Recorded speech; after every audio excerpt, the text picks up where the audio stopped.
What is your name, please? Buck Delventhal, Buckdelventhal, and my real name is Bert, but you can call me Buck.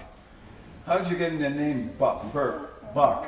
When I was in high school, a substitute teacher misread the roll and called me Buck, and that's how it started. Okay, Buck. When did you start open water swimming? Well, when I was a kid, my grandfather built a house up in Tomales Bay. This is in the 50s, and by Marshall. And I used to go up there in the summer, and I'd swim out there. But I was never really a great swimmer, and that was when I was in Are you a great swimmer junior high now? school. No, and I came down here, and a friend of mine named Rene Chouteau talked me into joining after we had been up in Hetch Hetchy for a week, and we were hot and dusty, and getting in the cool water sounded pretty good. So I came down, and I got in the water, and the first swim I took, I got to the first buoy, and I was exhausted. But I really liked it, so that's. Did you ever swim in Hetch Hetchy, Buck? Not in Hetch Hetchy Lake, no. Dam? I mean, not in the dam behind the reservoir behind the dam, but I swam in some of the lakes above Hetch Hetchy when we were backpacking. You know, we used to do a lot of hiking over at Hetch Hetchy, and once you get over on the other side, there's no rangers around, and the water's beautiful. Oh, it's really, really warm. Oh, it is. That's interesting. But the lower lakes and streams are extremely cold because they take the water from the lower part of the dam. That's right. Yeah. Yeah. So let's back up a little, Buck. Where were you born? I was born over in Oakland. Oakland. And went to school in Piedmont with Monty Upshaw. You remember Monty Upshaw? Monty Upshaw. He was, yeah. He's about your age, I think. He's 4 or 5 years younger. He's a little older. I think he's about a year or two older than me. And he was a big hero, when I was a kid. Yes. And so then I went to Davis for college, and then I came to law school in San Francisco in UC '66. Davis? Yeah. Yeah. And then I came here in 1966 to go to law school. So did you grow up in Oakland? In Piedmont, yeah. In Piedmont. Piedmont is like the donut hole of Oakland. It's Right. a small city. Very, very high. Yeah. Very rich society. Well, when I moved to Piedmont, and when we moved to Piedmont in 1947, we bought this house because my father couldn't afford the houses that he wanted in Oakland, and we found this rundown house in the lower side of Piedmont near Oakland. And in those days, it was most of the people in the block I lived on were blue-collar workers. So it's changed a lot since then, but it was not ritzy. The street I lived on was not ritzy. It was a great neighborhood to grow up in. And refresh my memory that at that famous ice cream store over there. Fenton's. Fenton's, yes. Yes, Oh, on wow. Piedmont Avenue, about a 10-minute walk from my family home. My brother still lives in the house we moved into on July 1st, 1947. Oh, really? Yeah. And how old's your brother? He's 12 years younger than I am, so I'm 75, he's 63. Okay. Why don't you explain a little bit about why you love open water swimming? Well, first of all, I tried periodically to swim in swimming pools, and I don't like going back and forth. I don't like the chlorine. Especially don't like indoor pools. And I like getting out here. I like seeing the conditions vary. Every day is different. The tides, the wind, the views. And the cooling off and warming up just makes me feel good all day. So that's probably a good reason for it. I understand you're no stranger to hypothermia. Is that true? Yeah, I almost died in 1989. And in those days, a bunch of us, and you were the leader of the group, Bob, called the Sunrisers. We'd get up early, we'd come down here, and we'd usually hit the water about 6:15, 6:30. And we would sort of calibrate our swims to the tide. So when it was a flood tide, we'd go west, either to Gas House Cove or to St. Francis Yacht Club. And when the tide was ebbing, we'd go east, Pier 39, Pier 7, Pier 33, it depended where it was, and we'd jump and ride the tide back. So this was a December morning, probably around December 10th. And it was supposed to be a flooding tide, and we got down here, and as usual we were haggling about where to go, and the time was ticking away, and we got into water later than we planned.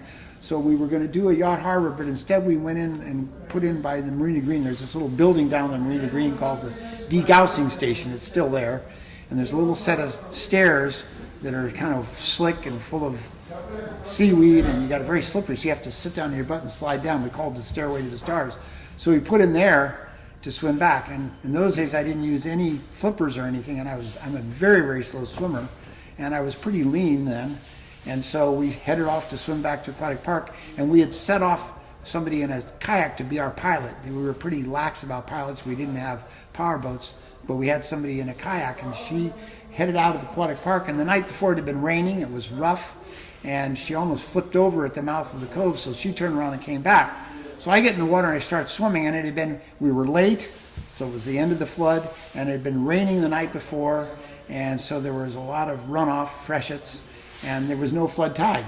And so I got to by Gashouse Cove, and I thought maybe I ought to just swim in here and walk back. But then I said, no, we got a pilot.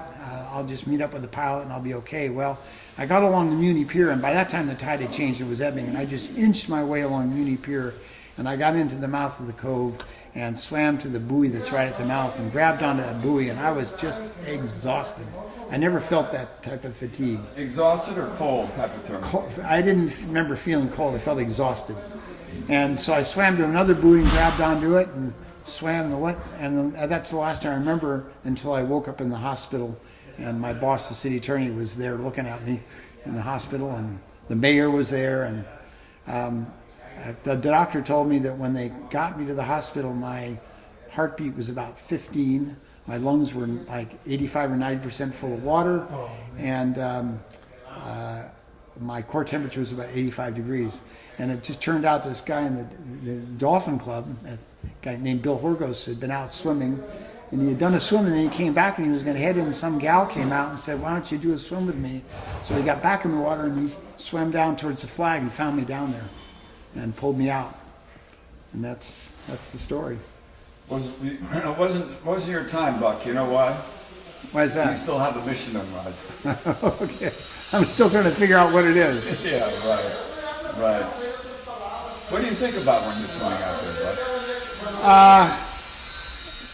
Just how good it feels to be in the water, and sometimes if I've got some complex legal issue I'm trying to work out, I'll sort of work through in my mind.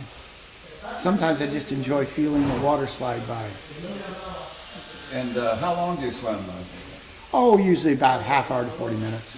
I'm not a great long distance swimmer. And you're an early riser. What time do you usually get down here? Well, I get up in the morning. Right now I've been getting up about 3:45, and I usually do some practice in languages that I've been studying. And then I leave my house on my bike about 10 to 5, and I get down. So you bike down here? Yeah, bike down. I get here at 5:20, 5:30, and then we get in the water about 6. Get out of the water at 6:30, 6:45. Take a shower. Get on my bike and go to work. I work in City Hall and park my bike in the basement of City Hall. In the evening, it takes me 17 minutes to get home. It's pretty. Do they charge you for that? No. So what language are you studying, Buck? Well, right now I get up and I do 2 lessons of Portuguese, then 2 lessons of German, then 2 lessons of Russian. I'm just trying to keep up. I studied Russian and German in college, but that was back, the last semester I had was the semester Kennedy got assassinated, so I'm just trying to brush up on it.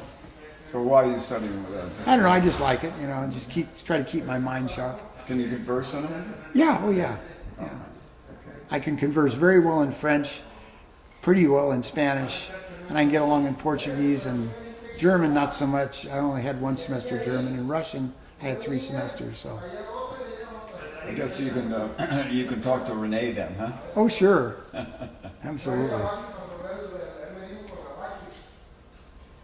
Do you have any fears when you're swimming out in the water, Buck, in the bay?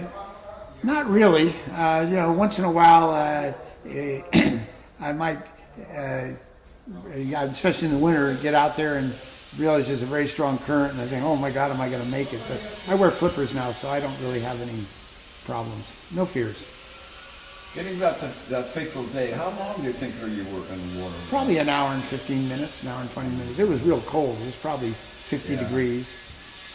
Yeah, I remember we got up into the shower and everybody started showering, and then somebody said, well, where's Buck? And somebody said, well, I saw him by Gashouse, and somebody said, oh, I saw him by the opening, and then we went running down, and then we couldn't find you, and then we were going to pull inflatable out, and then somebody said, oh, they got him over to the Dolphin Club.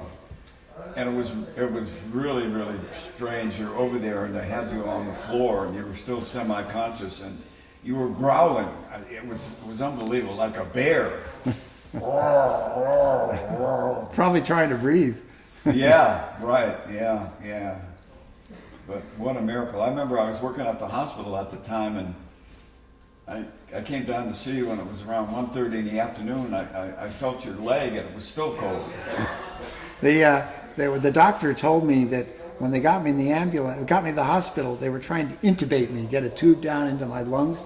And I was so strong that they had to use this, some sort of drug to sort of temporarily paralyze me called curare, which is what they use in the Amazon with the darts to shoot birds and stuff. And that's how they relaxed me so they could intubate me. Have you had any near-death experiences since that time? No, that was it. One was enough. What's changed in your life since you started swimming? Well, I think I take much better care of myself. I feel better, feel happier. It was a major experience coming down here, and joining the South End Rowing Club was great. Meeting a lot of people, and it's sort of a unique institution here. So it's been It's changed a lot of people's lives. Absolutely. Yeah. A lot of people who weren't taking good care of themselves, and they get down here. Yeah. Did you ever get injured swimming in the water? Or? No. Did you ever see any finny creatures out there at all? Pinnipeds? Well, See any pinnipeds? Yeah, I've had a couple of experiences in the winter when I was by myself, and I get about to the farthest point over there on the Muni Pier from the beach, and all of a sudden I started feeling something. And at first I thought it was a plastic bag, and then I knew it wasn't a plastic bag, and it was a seal, and he was playing with me. And so my first reaction was to start swimming real hard, and then I realized this is ridiculous. You can swim circles around me. And he finally lost interest. So, but it was it made me feel a little bit weird, you know. What's he going to do? But he was just playing. Plastic bags don't bite, though. No. You don't have to worry about plastic bags. But there's been several swimmers that have been bitten. Yes, and there was probably by sea lions rather than seals. I know Tim Reed got hit by a sea lion. It was probably a 6 sea lion because it had been hanging around here, and he said he felt like he'd been hit by a freight train. The force of it hitting him. Yeah. So he Frank was, Gallagher, and there's been quite a few. and he was never the same in terms of swimming out here. He was always nervous after that. Frank? No, Tim Reed. Tim, yeah. I don't even know if he swims down here anymore, does he? I haven't seen Tim in, a long time. No. What are some of your favorite memories about swimming in the bay or open water swimming, Doc? Oh, I think that doing the swim from the Bay Bridge to the club was a big thrill. And then one winter we did a swim, and you were there. We went out to Alcatraz. It was in January, and it was a huge ebb tide, and the water was rushing by Alcatraz like a river. And we jumped in there, and we went to the St. Francis Yacht Club. I thought that was one of the best swims I ever did. I think they still do some of those swims. Yeah, I guess so. Like Stevie Ray Horowitz and Gary Emmett, they have each over 1,000 swims. I think Stevie has around 12 or 1,300. Wow. It's unbelievable. Imagine swimming Alcatraz 1,300 Wow. times. A lot of time to do it. Explain your least favorite part of swimming, open water swimming. Going into the water. Yeah, I guess the first 2 or 3 minutes or first minute, you get in that water and it sort of shocks you, but you always swim out of it and get over it. How do you go in the water? A lot of people have different ways. I go in very fast. Very fast. I just get it over with. I can't dwindle, and Right. I always want to be in the water ahead of everybody because I'm the slow swimmer. Another one of my favorite swims was always Coghlan Beach, because Coghlan sort of sticks out, and if there's a strong flood tide, it doesn't take much to get out into the current. And boy, what a it's great very swim. fast swim. Yeah. Is that your favorite swim, Bob? I think maybe it is, yeah. How many times have you been to Alcatraz? Oh, maybe 30 times. Not that many, What but about the Golden Gate? maybe 10. Okay. You like swimming across the Golden Gate? Yeah, it's okay. It's just at this point I've got other things going on in my life, and you have to sort of devote a day or a half a day to it. So, my wife and I spend a lot of time out in Bolinas. So, Or the you weekends. still have a place in Bolinas? Yeah. Yeah. Okay.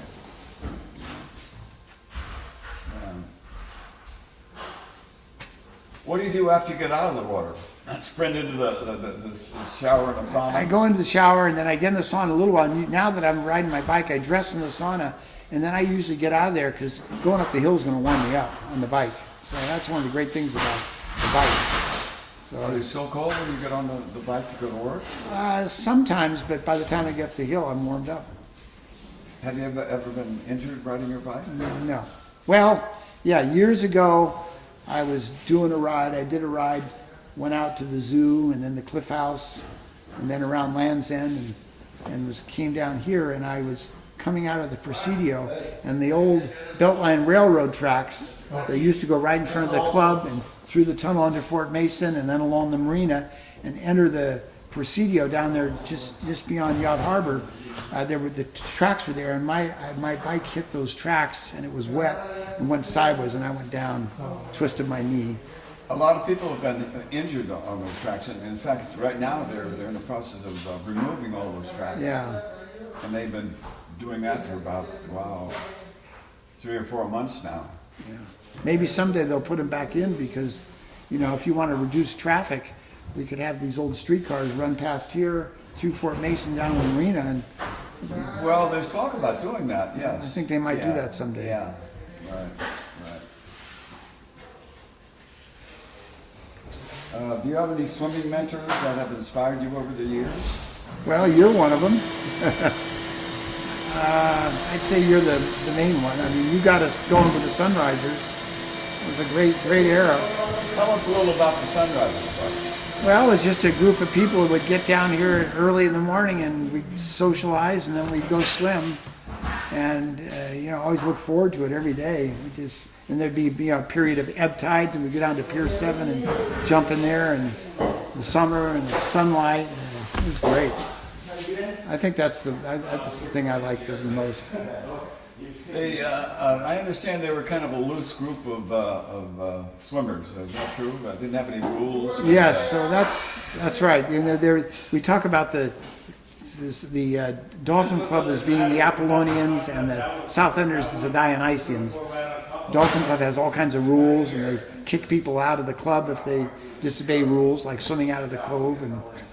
And I can remember the first time I ever swam from Pier 39, we all just went down there and jumped in and swam back, no pilot or anything. All kinds of boats going by. It was pretty crazy. And then there was one time we swam out of Pier 33 and one of these big, huge cruise boats was docking and a couple of the swimmers went right up next to the boat and the captain came down here and was just furious because they have these things that suck water in and out of the bow to help steer the boat. Thrusters, and he said that somebody could have been sucked into that. So after my near drowning incident, I think we changed the rules quite a bit and tightened things up a little bit. So do you swim outside the cove now, Buck? Well, I'll swim over to Fort Mason and then swim back or do an inside-outside. But do you by yourself?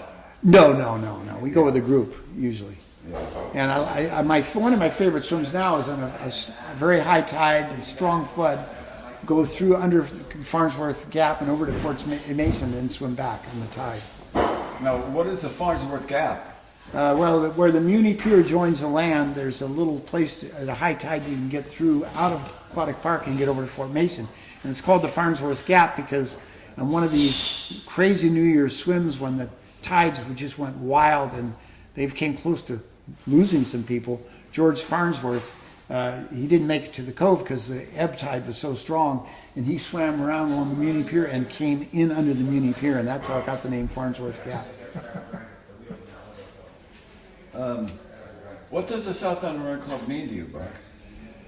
Well, great group of people, a long-time San Francisco institution, and a place where I sort of, I think, found myself in a lot of ways.